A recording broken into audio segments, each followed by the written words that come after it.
पवित्र सावन माह चल रही कांवड़ यात्रा साल 2024 में कट्टरपंथी और वामपंथी साजिशकर्ताओं के निशाने पर शुरुआत से पहले ही आ चुकी थी। पश्चिम उत्तर प्रदेश के प्रशासन द्वारा दुकानदारों को असली नाम लिखने का निर्देश मिलने के बाद कांवड़ यात्री आए दिन किसी न किसी बहाने से बदनाम किए जा रहे हैं। इस नकारात्मक माहौल को बनाने की शुरुआत मोहम्मद जुबैर जैसे एजेंडा वाले लोगों ने की है। बाद में इसमें अरफा खानम जैसी पत्रकारों ने भी अपनी दस्तक दी थी। जी हां, उन्होंने इसे मुस्लिम और दलित वर्ग के कंधे को खत्म करने की साजिश करार दिया। हालांकि रिपोर्ट की पड़ताल में सच्चाई अरफा खानम के दावों से उलट कर निकली है और जो कि सामने आ चुकी है। रिपोर्ट में ये बताया गया, यानी कि गाजियाबाद से लेकर सहारनपुर तक कांवड़ मार्ग के दर्जनों हिंदू और दुकानदारों से जब बात की गई तो अलग ही रिपोर्ट सामने आई। इसमें देशी ठाठ, बाबेदी ढाबा, श्याम भोजनालय और पहलवान ढाबा जैसे चलते ढाबे के साथ वंश जूस और भोजनालय जैसे छोटे दुकानदार भी शामिल हैं। इन सभी ने एक स्वर में कहा कि नाम से नहीं बल्कि खाने की क्वालिटी से अपनी पहचान बनानी चाहिए।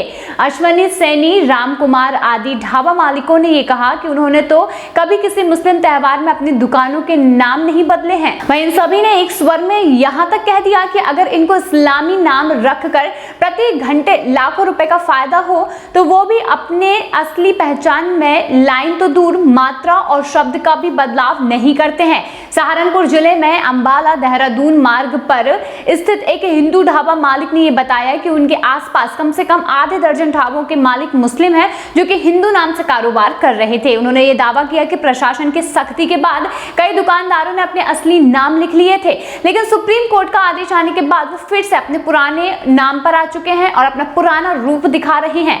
उन्होंने ये भी बताया कि ऐसी हरकतों से कहीं ना कहीं उन दुकानदारों को घाटा होता है जो अपने असली नामों से मेहनत से कारोबार कर रहे हैं। अपनी ग्राउंड रिपोर्ट में सहारनपुर के पास सरसावा इलाके में मानव पंजाबी ढाबा दिखा। पता चला कि इस ढाबे का मालिक खुर्शीद है। स्थानीय लोगों ने बताया कि खुर्शीद ने अपने ढाबे का पहले नाम प्रयागराज होटल रखा था, बाद में इसे मानव पंजाबी ढाबा रख दिया। मानव पंजाबी नाम से एक अन्य ढाबा एक सिख समुदाय के व्यक्ति का है जो कि खुर्शीद के ढाबे से लगभग 15 किलोमीटर दूर सरसावा टोल टैक्स के पास लंबे समय से चल रहा है। स्थानीय लोग खुर्शीद की हरकत को असली मानव पंजाबी ढाबे की डुप्लीकेट ही मानने लगे थे। वहीं इसके साथ ही सहारनपुर जिले के बजरंग दल पदाधिकारी अभिषेक पंडित ने रिपोर्ट में ये बताया कि हमें ये बताया गया कि मुस्लिमों द्वारा डुप्लीकेट नाम से सिर्फ कारोबार करने तक सीमित नहीं है, बल्कि उनके द्वारा कई स्थानों पर ऐसा हिंदुओं की बिक्री कम करने के लिए भी किया जा रहा है। उदाहरण के लिए अभिषेक पंडित ने सहारनपुर के अति व्यस्त कांवड़ मार्ग पर मौजूद कैलाशपुर में बनी शीतल चाट भंडार का नाम लिया। उन्होंने बताया कि कैलाशपुर में लक्ष्मी चाट भंडार एक पिछड़ा वर्ग में आने वाले हिंदू की है जो कि लगभग 20 वर्षों से लोगों के बीच में चर्चित है।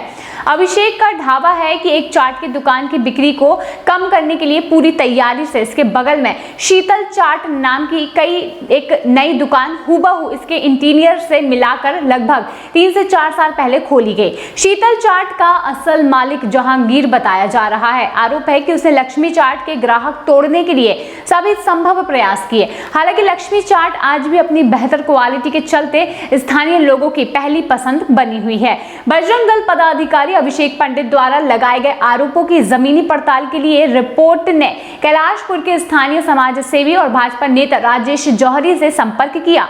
राजेश जौहरी ने अपने इलाके को मुस्लिम बहुल बताते हुए खुद को चरमपंथ से पीड़ित बताया। राजेश ने कहा कि इमरान मसूद की जीत के बाद उनके घर के आगे हड्डियां टांग दी गई हैं। इसके साथ ही राजेश जौहरी ने बजरंग दल पदाधिकारी अभिषेक पंडित के लक्ष्मी और शीतल चाट के बारे में किए गए दावों को एकदम सही बताया है। राजेश जौहरी ने कैलाशपुर इलाके में पड़ने वाले कांवड़ मार्ग का भी जिक्र किया। यहाँ पर देहरादून जाने वाले मार्ग पर एक लाइन से फलों के फुटकर विक्रेता सड़क के किनारे ठेलों और बैलगाड़ी पर देखे जा सकते हैं। राजेश जौहरी का ये दावा है कि वहां पर फलों के अधिकतर फुटकर विक्रेता मुस्लिम समुदाय के हैं और उन्होंने ये बताया कि हिंदू दुकानदारों को वहां पर फलों के रेट के मामले में टिकने भी नहीं दिया जाता है। राजेश का यह भी दावा है कि वर्तमान सरकार में कैलाशपुर के हालात हिंदुओं के लिए रहने योग्य हुए हैं, वरना पिछली सरकार में तो हालत बद से बदतर हुआ करते थे। रिपोर्ट ने मेरठ, मुजफ्फरनगर और सहारनपुर की मंडियों में जाकर पड़ताल की है। यहाँ पर सब्जियों और फलों के अधिकतर आड़ती मुस्लिम समुदाय के लोग ही यहाँ पर दिखाई दिए और इनमें से कुछ लोगों के द्वारा दूसरे राज्यों के सब्जी व्यापारियों का रेट भी बकाया है। मध्य प्रदेश के एक सब्जी कारोबारी का आरोप है कि सहारनपुर की मंडी के एक मुस्लिम कारोबारी ने उनकी सब्जियों का पैसा पिछले कई वर्षों से नहीं दिया था। यहाँ तक कि लगभग 3 साल पहले जब वो अपना पैसा मांगने गया तो उसको धमकी देकर वहां से भगा दिया गया। डर की वजह से मध्य प्रदेश के इंदौर शहर के इस कारोबारी ने अपना नाम प्रकाशित न करने की गुजारिश की। गाजियाबाद में कावड़ मार्ग पर स्थित हिडन बिहार में बालाजी धाम मंदिर के महंत मच्छेंद्र पुरी ने यह बताया कि उनका क्षेत्र मुस्लिम बहुल है और इस मुस्लिम बहुल क्षेत्र में एक हिंदू दुकानदार होने का दावा करते हुए उन्होंने ये बताया कि उसकी दुकान पर सामान न खरीदने का ऐलान मस्जिद की मीटिंगों में किया जाता है। बकौल महंत मच्छेंद्र पुरी, हिंदू दुकानदार अपना निजी घर होने की वजह से उस जगह को छोड़कर कहीं नहीं जा पा रहा है। दुकानदार की सुरक्षा के मद्देनजर रिपोर्ट में उसका नाम सार्वजनिक नहीं किया गया है। महंत ने हिडन बिहार इलाके से हिंदुओं के पर्व एवं पूर्व में हुए और भी पलायन की असल वजह की जांच कराए जाने की मांग की है।